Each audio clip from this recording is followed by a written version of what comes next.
E360 TV proudly presents Messages of Inspirational Stories TV show. Live streaming now to millions of devices around the world on Roku, Apple TV, Amazon Fire TV, Android TV, YouTube Live, Facebook live streaming. Our shows are available video on demand on these channels. And we broadcast daily, Monday through Friday at 4 p.m. Eastern Time on these channels. On Mondays, Expanding Your Business. Tuesdays, Finding Health Naturally. Wednesdays, Mentoring Our Youth. Thursdays, Pets We Love. And on Fridays, Women in Leadership. Brought to you by our producers and hosts, Jim Grant and donnaguinouard. Along with our host, Beata Severin Reed and Emerson Brantley.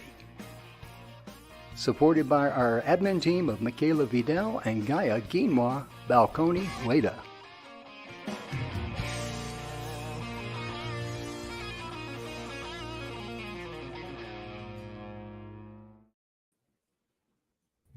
And welcome to the show, ladies and gentlemen. As you can see today, we got the pirate in the house. Hello, Emerson. How you doing today, buddy? Arr.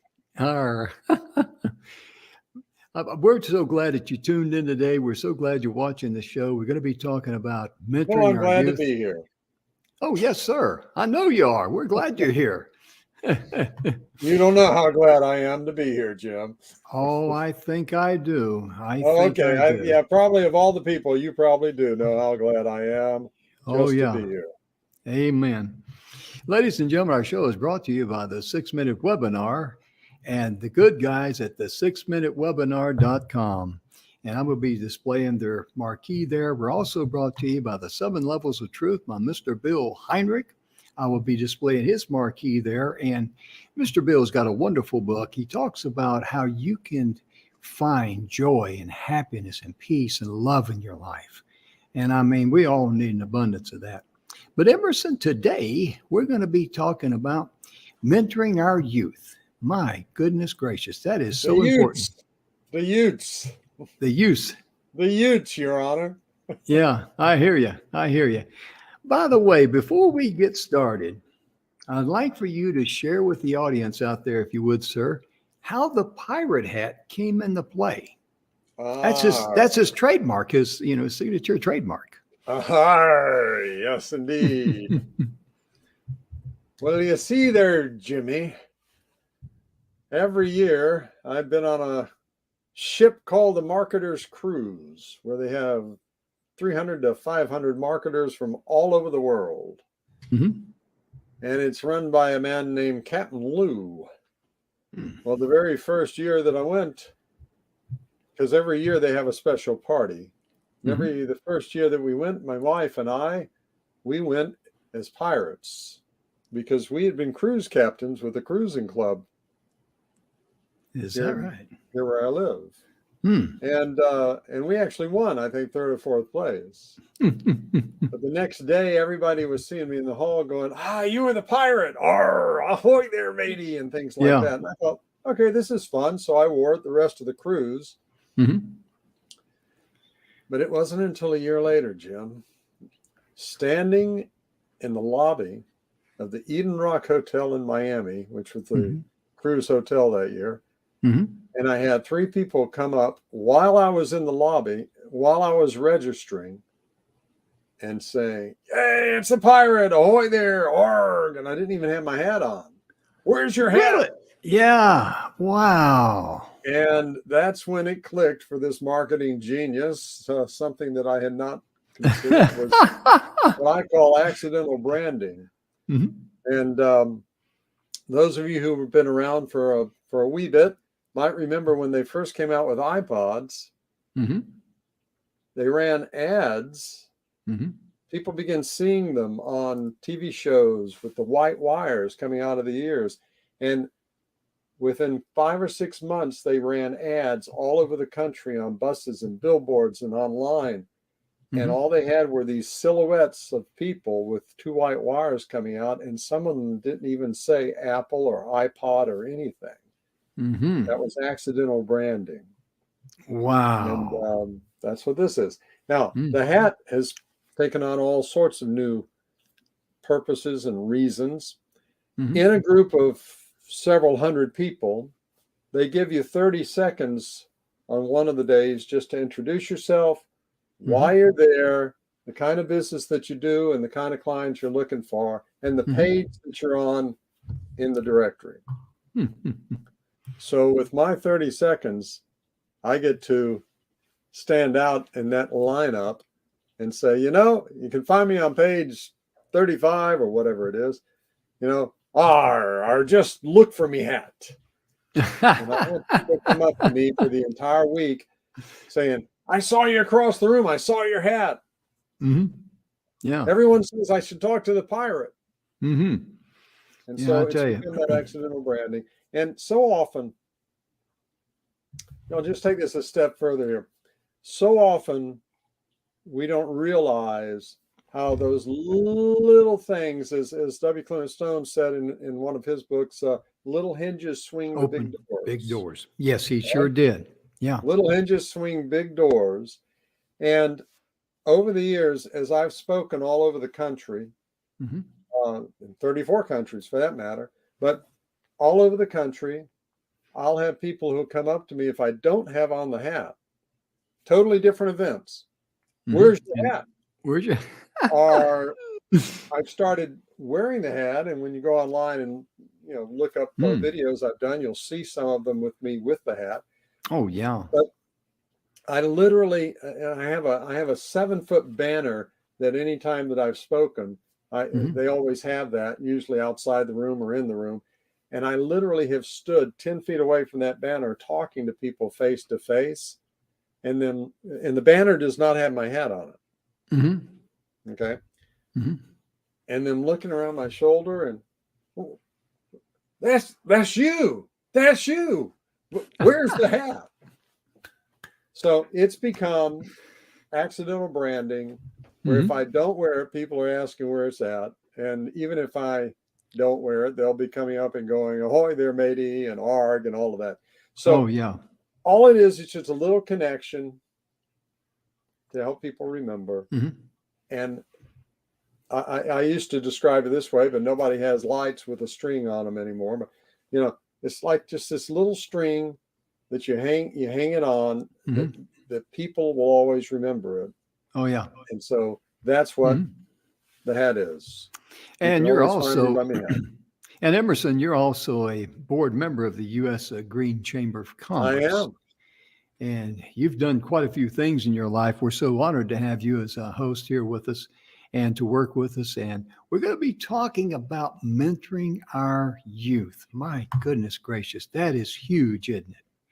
It is. Because, And in fact, if the younger people that are watching this will go to the U.S. Green Chamber site oh, and let me read put my that back up. bio, you'll Mhm. read that all of my involvement in in in green commerce, in the green movement, and everything else Mhm.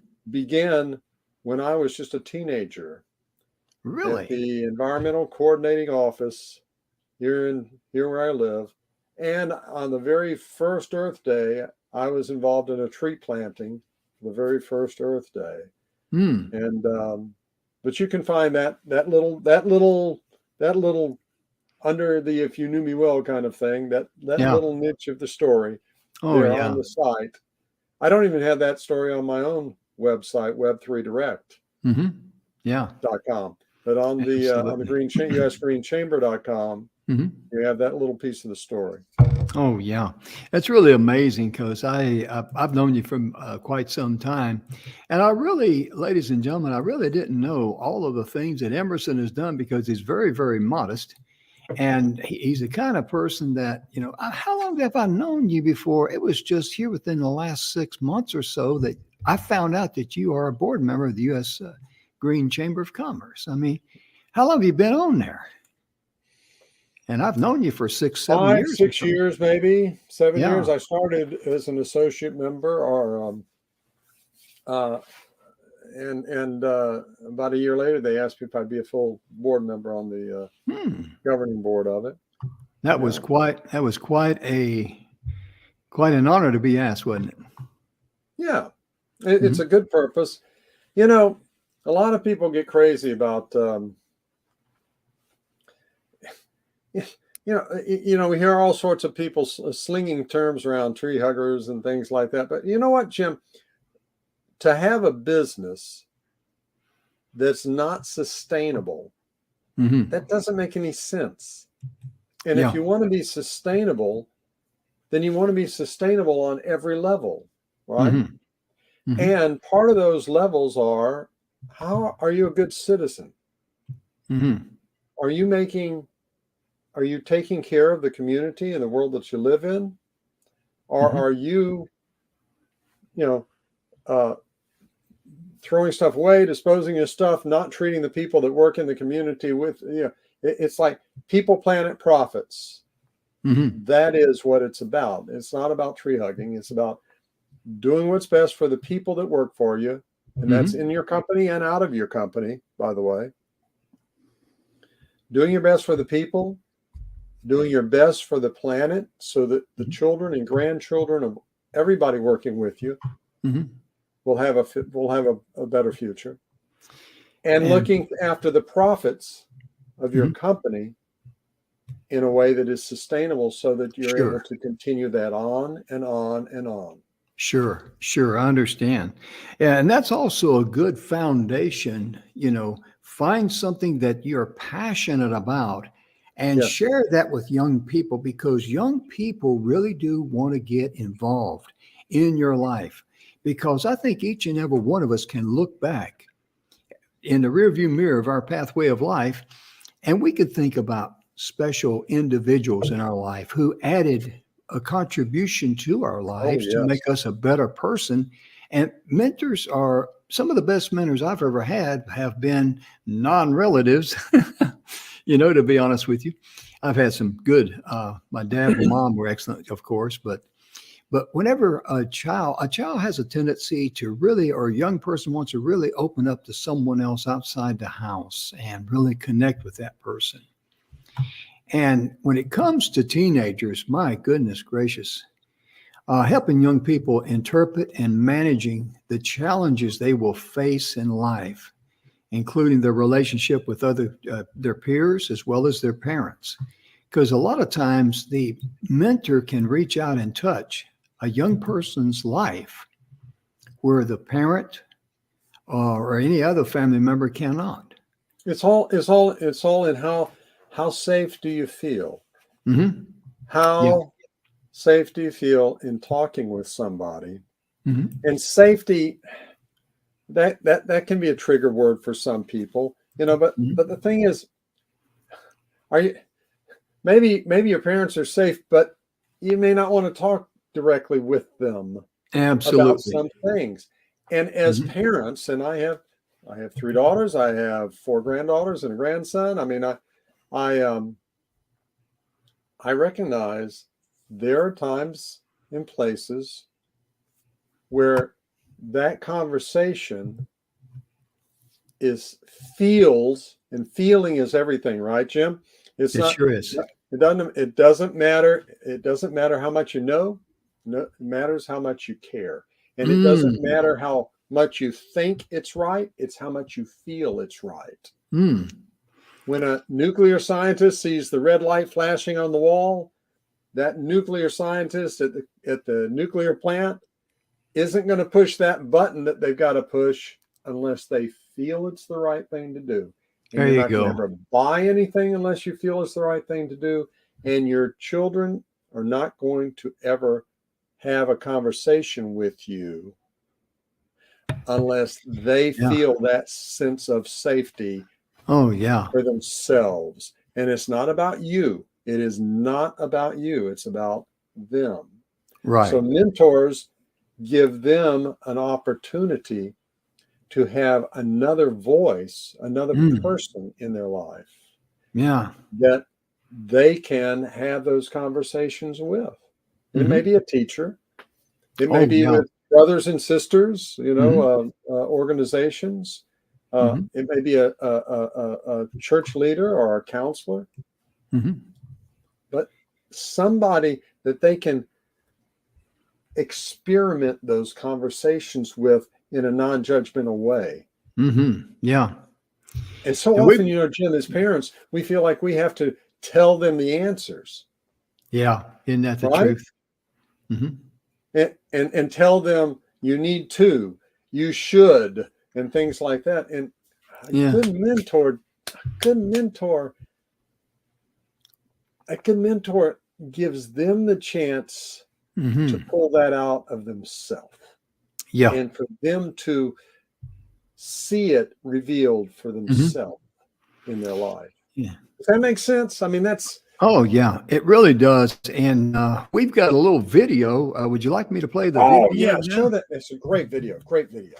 This is fantastic. You're going to see a teacher that doesn't look at the problem, but looks at the solution.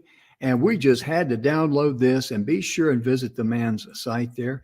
We'll be back in about 3 minutes, ladies and gentlemen. But this is a valuable, valuable, valuable video. And I have a lot of memories from when I was a child. One that's always stuck out to me, though, was when I was about 10 years old, and I was in school, and I struggled. And I didn't struggle with English, math, or science. I struggled holding still. And I would try to listen and focus and process ideas, but I couldn't help myself.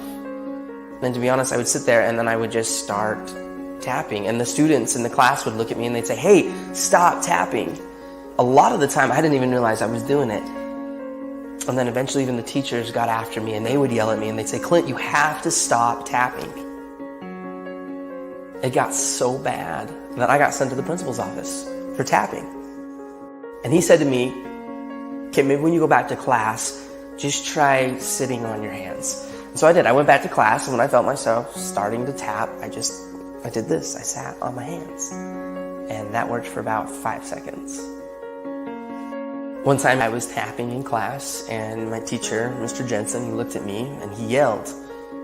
And he said, "Clint, stay after class." And I thought to myself, this is it. I am done.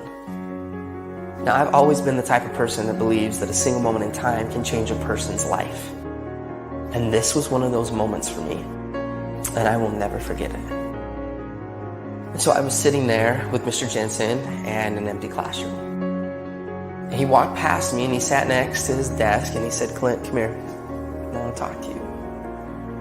And as he looked me right in the eye, he said, "Now, I need you to know something. You're not in trouble. But I do have just one question that I have to ask you." And he asked, he said, "Have you ever thought about playing the drums?" And in that moment, Mr. Jensen, he leaned back and he opened the top drawer of his desk. And he reached in and he pulled out my very first pair of drumsticks. And he held them in his hands and he looked at me and he said, "Hey, Clint, you're not a problem. I think you're a drummer."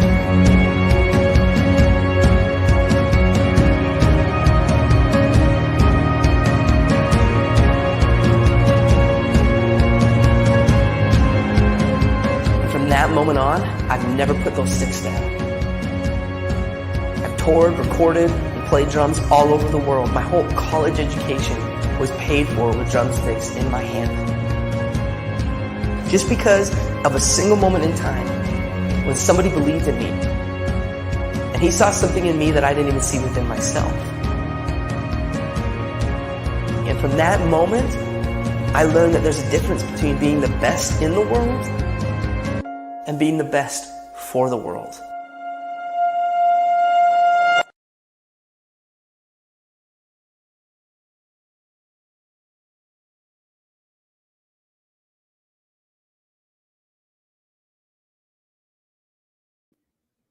Wow.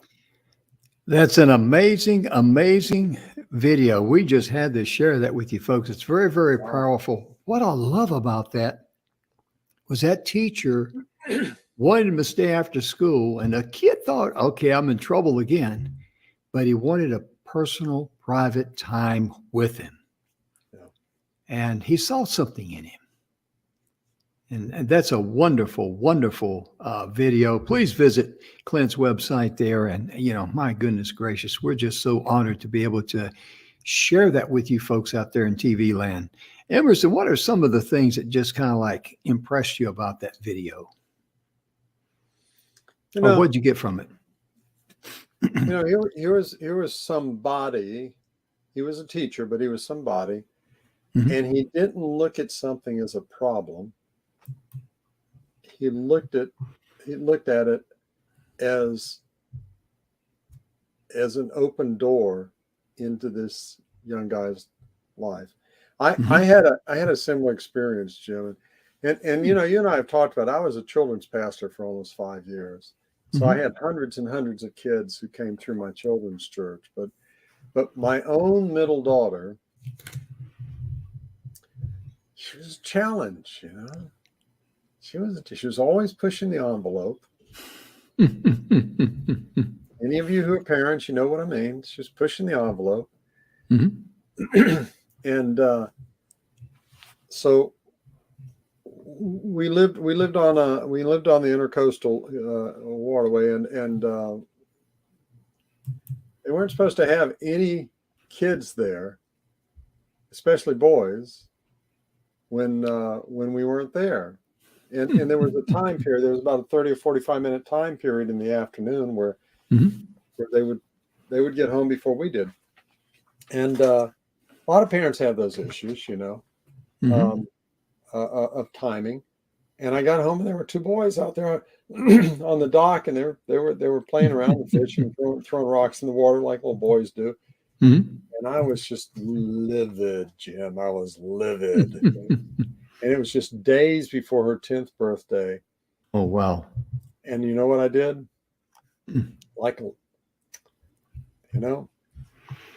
We canceled her 10th birthday. Wow. We canceled it. But that's the dark part of it. As a result of that and other experiences at that time, my eyes were kind of open to, what? Some of these things that are so challenging to me as a parent. Now, I'm speaking to the parents there. Some of those things are actually, just like in this video, they're actually gifts that they have that's going to help them set themselves apart. And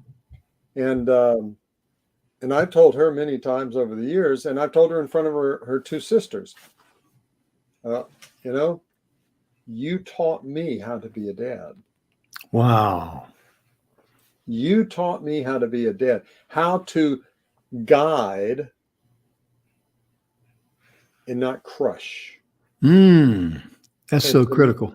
It is so critical. And for mentors to be able to not give them the answers that you, in your head, that you've learned, do this, don't do that. And here's what, you need to do. I did this and I did that and I did the other. But to learn how to get them to discover it themselves with your guidance. That's the magic of having a mentor. Everyone needs to have mentors who believe in you, who trust you, who don't just give you all the answers and tell you what to do, but who help you discover them yourself. Oh yeah, that was very evident in that little video we just saw. That was so evident. Yeah. It's just amazing because when it comes to, I came across something else I wanted to share. Kids want to belong to something. Oh yeah, they really truly do. And I came across something very interesting, and this can be a one-on-one. It can be a private club. And they gave a, big long list of, this person became inspired, and they created something like 615 creative memberships. But, the names, different names. Names to name it. Yeah, exactly. Right. I mean, there's just a ton of names. A lot of these are generic, but I mean, you take like, they call it, success mentoring or booster mentoring or something. But I really think that a person could make it like a private club for that one or two, young people to belong to, and maybe go the extra mile and, get some logos printed up on t-shirts or something. I mean, just something to show them that there's somebody that's there that cares and they belong. Because that's the main thing with teenagers. They need to know that they're important. They need to know that someone cares about them, and they need to know that they are worthy enough to belong. That's just so critical. And I just love that when I think I sent you that list on all them different names. Yeah, we ought to read a few of them. You can be a mentor without having a clever name, just by being someone who listens. Yeah. And someone who encourages, and someone who asks questions. How does that feel? What do you think the best way would be? Have you tried that? Yeah. How did that work for you?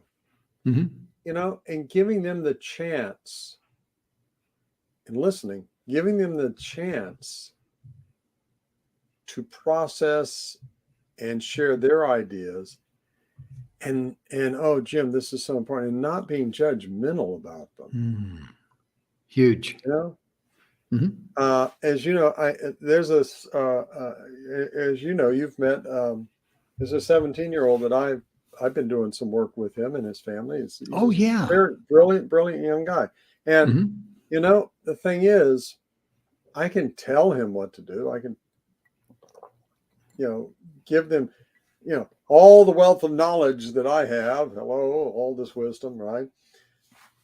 Or I can be patient enough to help him and his folks figure out what's the path that makes sense to me? What's the path that I want to take? What's what can I do? And their decisions having value mean a lot. Yes. It means a lot. I've got a slide I can put up there if you like. It's the round one. It's got different points there. Oh, yeah, that's a great one. Okay, let me slap it up here right quick, ladies and gentlemen. And Emerson and I will talk about it a little bit. There we go. Mentorship. There you go. And when you're talking about mentorship, you're talking about coaching. And coaching is one of the legs there in mentorship. But coaching isn't telling. Coaching isn't telling. Right. It's not like being a football coach. Yeah, it's not telling. Coaching is discovery. Yes. Positive reinforcement, right? Yep. That's the how does that work in your life and things like that, Yeah. Exactly. Asking questions. Or as some of the viewers who've been with us for a while, Jim, know, like when I first met my wife, and those of you who don't know, we had never been on an actual date when I asked her to marry me, and that was this year will be 25 years ago. But the very first time I met her, she looked me up and down. I was invited to help decorate her boat for the light parade, which we have every year. And she looked at me and she said, "So, are you useful or just decorative?" Learning to just ask questions opens the doors. And when we ask questions and we listen to the answers, now we gain the respect of the person that is going to be being mentored, or needs to be mentored, or would like to be mentored, or that we might be considering mentoring. It's not teaching directly. Right. It's not telling. It's not necessarily parenting, although it can be, but it's discovery. It really is. And that second one to the right, we get a little feedback there. Let me check. Let me check your mic here. It just started. So anyway, go ahead and start talking about support while I check the mics here. Well, you know, supporting them. Sometimes the person that you're mentoring is trying to work through different issues, and they're, let's put it this way, they're going to stumble. Mm-hmm. You know, it's not, supporting isn't, in my mind, in my humble but accurate opinion, supporting isn't just about supporting when people succeed. Mm-hmm. It's about supporting them when they have made an effort, even if the effort doesn't achieve the result that they were looking for. Mm-hmm. And that kind of leads us to the next one. Okay. And that's the goal. Mm-hmm. And getting clarity on the goal. Jim, you might remember in the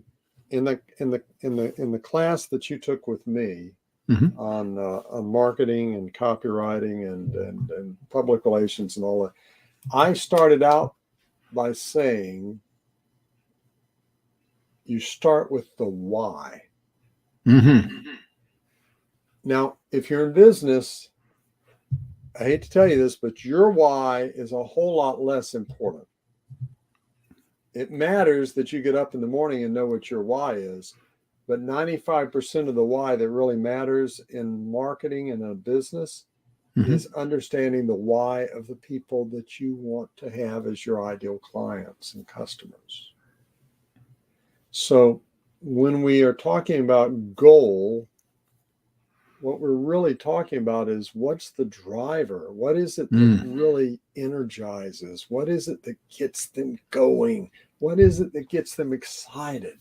And that's even bigger than I want to make $1 million or whatever. Oh yeah. That goal is the thing that keeps them moving forward. Mm-hmm. So the training part of it, that next step down there, well, you know, the training has to fall in line with those other 3 things. It's not just, and I've been in and involved in, you know this, Jim, but I mean, I've been in and around the seminar and training and courses and selling from the stage and all of that industry for many, many, many years. And so often I see people who come up with this wonderful program of training and then go out and try to find people that want to buy it. Oh yeah. Mentorship is the opposite. Mentorship is that coaching and support, all is built around the why, so that their goals and the why becomes part of the training, and the training kind of flips right back around to, what do you think would be the best way to do it? How do you see this happening? What would be the outcomes that you would think this would cause? What are some examples that you've used? How are some things that you've done that kind of guide you to that decision? You know? Hey, you're exactly right. And it's amazing how when you listen to Emerson explain these things, this into perfect step with being an adult. Because whenever you know, we've talked about people being on stage and it's all about selling. Oh yeah. And the main thing of it is that, do they really care? Do they really care that they're being a blessing to that one person, as opposed to trying to sell half the room or something? Right. And that's where your focal point's got to be. It's got to be the same focal point with the young person. Some will come along quicker than others. But one of the things that I really like about mentorship is finding that common ground that young people like.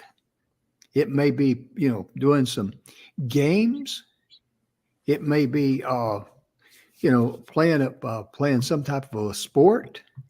something that really interests them.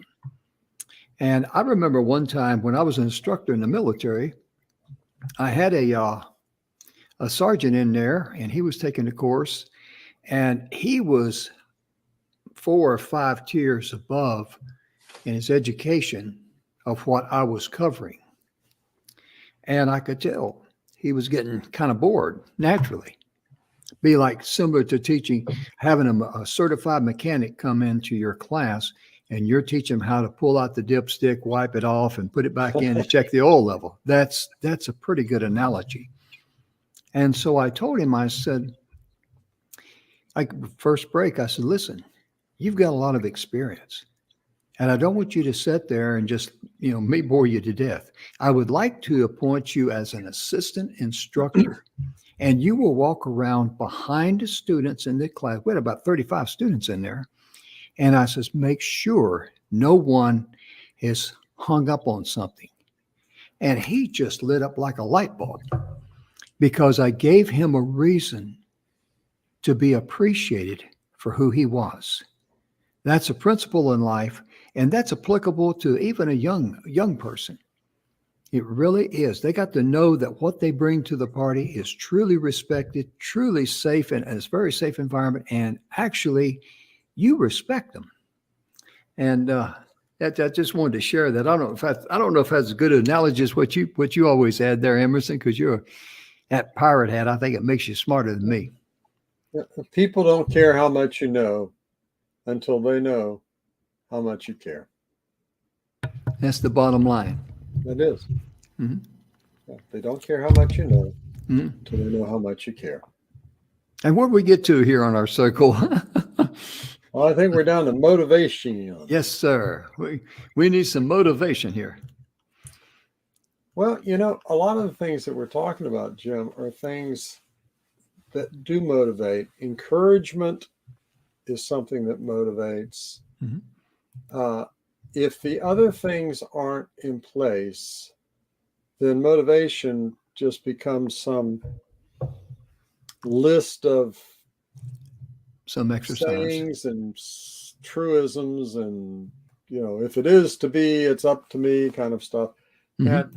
And I think the motivation really is built on the groundwork of coaching and support that we've given to them, Mm-hmm. of helping them to find a goal that is something that matters, and then giving them the training Mm-hmm. that we're able to give them. And again, all of these things, we don't have this word on this graphic, but folks, in terms of mentorship, in my experience, and in my humble but accurate opinion, it's really about the discovery part of it. It's not about you being the expert at everything that they're dealing with in their life. Mm-hmm. And Jim, we before the show, we were talking about, I relate a lot of this to mastermind. Oh, the yeah. concept of mastermind that Napoleon Hill put forth. And I've been yeah. involved in 10 or 12 masterminds. I've run some masterminds. We had over 250 speakers in a mastermind during the height of COVID. Mm-hmm. But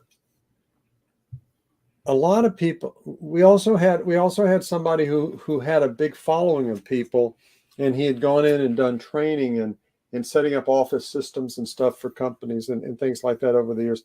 And he just couldn't get it dialed into his head that a mastermind isn't about you being the expert. Oh, yeah. If you're a mentor, you don't have to be an expert. Mm-hmm. You can show your flaws. It's okay. Yeah. Being a mentor is a lot like a mastermind, where you're coming together and bringing the best knowledge and the best suggestions and letting people find that third mind, find that vision that they're looking for, find those answers that they're looking for. And more often than not, as a mentor, this is true, Jeff. they know the answer. Oh, yes. It's inside. They may not know Yeah. exactly how to connect the dots to make them understand that that's their answer. Mm-hmm. But 9 times out of 10, it's right there. Oh, yeah. Right? Yeah, you're absolutely right. Because, ladies and gentlemen, masterminds are so powerful.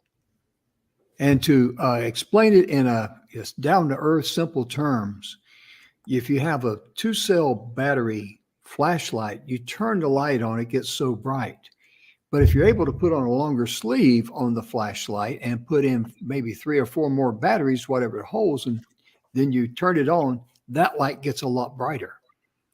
And we never script the show. We have points that we're going to, think about and try to make and that sort of thing, because the energy that will be flowing through this mini mastermind that Emerson and I are having right now, it will bring thoughts to our minds, because there's someone out there in TV land that needs to hear it. Yeah. And when you're working with kids, you're going to be amazed if you have 5 or 6 kids and you're doing some of the things that Emerson has shared with you. You're going to be amazed how these kids here will give very intelligent suggestions and answers, and will also give you a good reading of how you can connect a stronger bond with them. That's critical. My mother used to say that a good teacher learns more from her students. Oh, yeah. Than they learn from her. Oh, yeah. And there's a lot of truth to that. There really is a lot of truth to that. Yeah. It's a good thing. It's a good thing. It's a good thing. So many times as most people go through their lives, there's this almost a competition to be the one with the smartest ideas, the best ideas, whatever. And a lot of people are very sensitive to that. Mm-hmm. In mentorship, just as in mastermind, it's not about being the smartest person in the room. Right. In fact, I could argue in some cases it's about not being the smartest person in the room. Mm-hmm. But in terms of being able to be an accepting, open, appreciating person that helps somebody else navigate and learn to trust their judgment.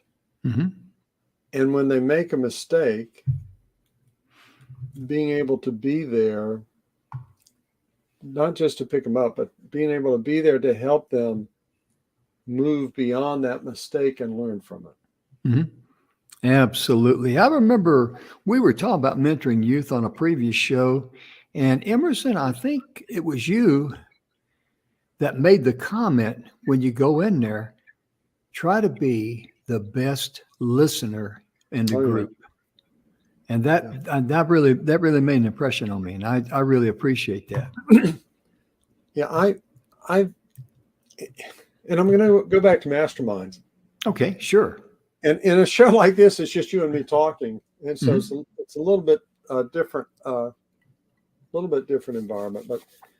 But in masterminds and in Q&As and in other sessions, I've noticed that there's some people that will just have idea. Oh, yeah. And it took me a long time to realize, Jim, that a lot of times those people are the ones who have the most self-doubts and other things. It's like they just got to be the one. They got to be the one. They got to be the one. They have another. So they're not listening. They're just talking. And I learned early on, I can't say it. Learn is the word I'm using, but it's just like I adapted early on in the concept of a mastermind. And that's what mentorship is. It's you with somebody else. And you're in a mastermind type of setup where where listening is as important or more important than telling, if that makes sense. Yes, it is. And I learned if I don't have something that connects these dots for the person in a way that they see it and they get it, then it doesn't matter how much I know or what my experience is or how brilliant what I'm sharing with them is or anything else. Helping them to navigate that. And you know, the old biblical thing, the scales to fall off the eyes, that's more important. That's more important because that's a lifetime thing. That's a lifetime thing, and that's a learning thing, and that's a discovery thing. Yeah. And that's what mentorship's about. Yeah, I really like what you said there about the, you know, the person always wants to, you know, talk and share what they know and all that, and they're really not participating. And to be a mentor, that young person needs to know that you care and you are participating in helping them get from where they are to where they want to be. Yes, and it's a joint venture. It really is. Yeah, I'll go back to that cruise that I was talking about. There are people, Okay. during the cruise, it's not a selling cruise. And so we have different sessions. And so let's say that there's a session of new software or books or things that I found that have helped. And so people line up and they get up and they have a few seconds or minute to tell this book or that book or this software or this program or this approach, this whatever. Or maybe it's something where people stand up and they say, here's the number one issue that I'm dealing with. And then people line up and kind of give them input on that. Well, I've noticed that there are a few people who they get up and you don't have 5 minutes to talk. You got 30 seconds or a minute. And then it's the next person in line, because the idea is how, rapid fire, how much input, how many ideas can we give here? And I've noticed there's some people, they get their 30 seconds or a minute, and then they go back around to the back of the line because they got more. And then they go back around to the back of the line, they got more. And they keep doing that. Oh, boy. And my attitude has always been, there are a lot of people with a lot of good ideas. If I have something that I really, really, really think is going to be beneficial for this one person and this issue that they're dealing with, and I can give them something for that, that's what I'll get up for. So maybe I only get up for 3 or 4 of these over a 3 or 4 hour period. But you know what, Jim? Over the 15 years or so that I've been that I've gone on this cruise each year, I've had people who've come up to me a year or two later and say, "Oh my gosh, I still remember what you said at this boom, boom, boom, boom, boom," and I don't remember it, but simply because the forgiving made an impact. And it was about listening to what the issue was or the challenge was or what it was that was being discussed, and then giving something that zoned in on that to help them, not tell them, but suggest to them. And the lights went off, scales fell, and it mattered. It made a difference in their life. That's what mentorship does, folks. It makes a difference in their life and helps them to process it and see it in a different way. And when you are really zoned in with somebody that you're mentoring, it changes your life. Emerson, I got to correct a little technical issue here. I'll be right back. And as soon as I do, probably about 30 seconds, okay? Oops. So just go ahead. Okay, go for it. Yeah, I think We lost Jim there for a minute. So there's some kind of a technical issue, which the other day when I was trying to get on, there was a technical issue. But we've talked about motivation, and really we've talked about advice on this chart. Success and direction. Well, those two kind of go hand in glove. In terms of helping somebody achieve success, they may be little successes. They may be huge successes. In fact, one thing that's not on here is dealing with, I don't want to use the word failure, but dealing with the things that weren't successful. So the learning experiences here and the growth that people are able to get, the mentor is able to help reframe it, I think is the word that I'd like to use there, to reframe it so that they're able to understand the growth that is taking place, not just if it worked, if it didn't work, but the growth that they have that is happening in their life as a result of you mentoring and guiding and sowing into their life. So those two things go hand in glove. And beyond the success or the lack of success on a particular point, the thing that we're guiding all of this towards is this last point of direction. Because when, and Jim's back with us. Jim, one of the things that you may remember in the marketing class that you took that I was Right. training, one of the things I shared is when you are crystal clear on your strategy, and that's what direction would be here, folks, on your strategy for your business. When you're crystal clear on the strategy, all the other decisions that you have to make start becoming easy. Oh, yeah.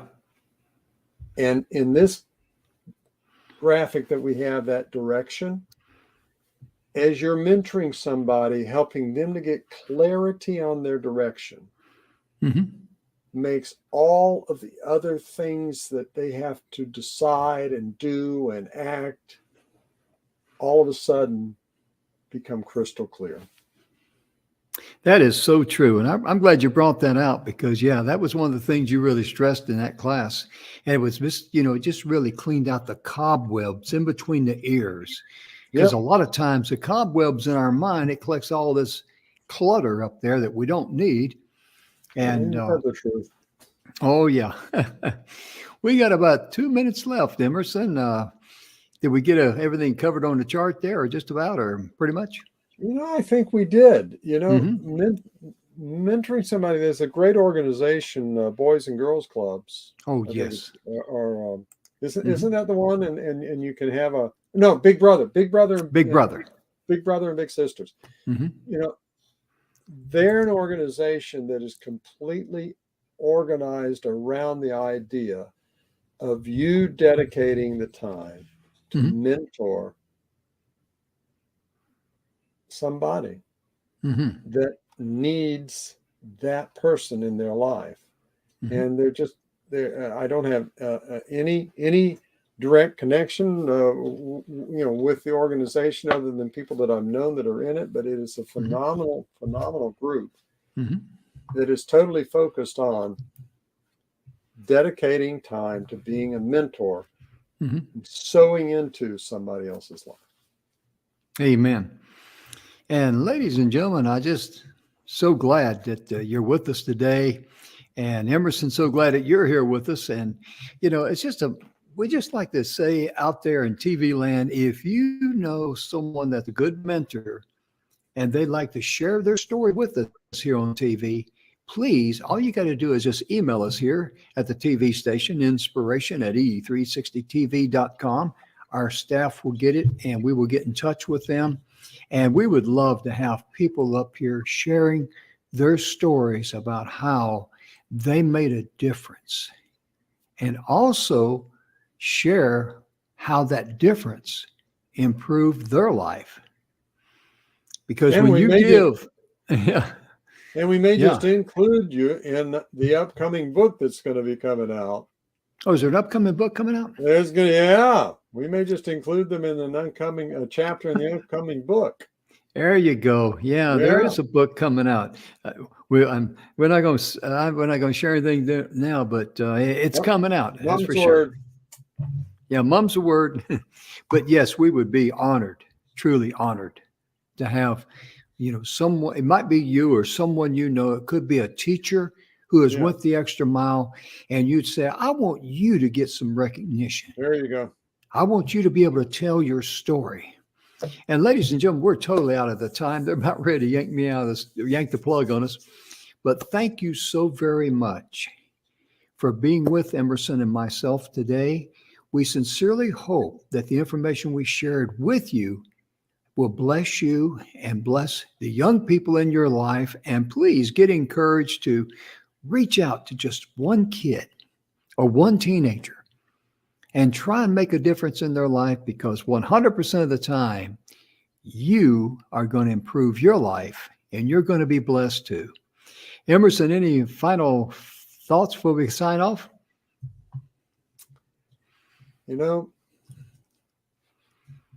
It may not seem like spending that time and dedicating it to somebody is bringing you any kind of return on the investment. Mm-hmm. But the return on investment that you get in somebody else's life is endless. It certainly is. And it makes a difference. Ladies and gentlemen, we'll be back tomorrow. We're going to be talking about pets we love, and we hope you join us. And most importantly, thank you for tuning in. Be sure and like and share our show with others. And we hope and pray that you and your loved ones are full of energy, full of health, happiness, and love. We'll see you tomorrow. Bye-bye.